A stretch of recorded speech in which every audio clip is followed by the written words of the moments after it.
to, kar smo doživeli v Mariboru, ne samo to tekmo, tudi pred temi tekmami, ki so stali za nami, te ljudje moramo čestitati, ne pa te ljudje, ki so zdaj prišli, kar je najbolj pomembno, to pač to nekateri ne spoštujemo in to reprezentanco moramo držati od začetka kvalifikacij in zaradi tega smo tako zdaj skup še bolj zreli, ratali in tako da nobenemu ne bomo pustili, da se vmešava v naše zadeve. Ne.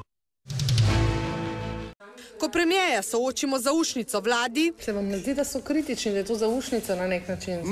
Poslušajte, so what? Oni so veliki zmagovalci.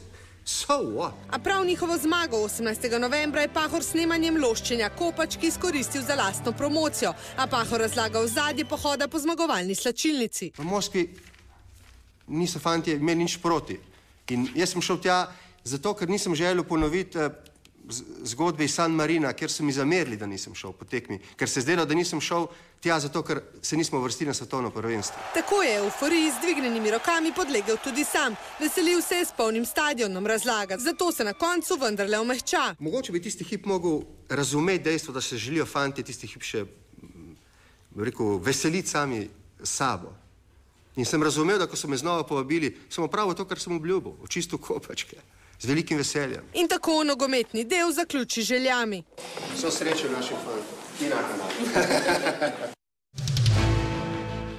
Na VIP tribuno se potrpežljivo tlačijo predsednik državnega zbora Gantar, minister Lahovnik, pa minister Vlačič in še predsednik Tirk.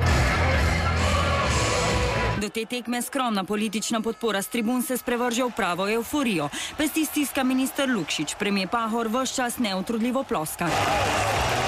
Nato prekine slavje za zaprtimi vrati garderobe in se loti obljubljenega čiščenja Kopačk in to zmoti nogometaše.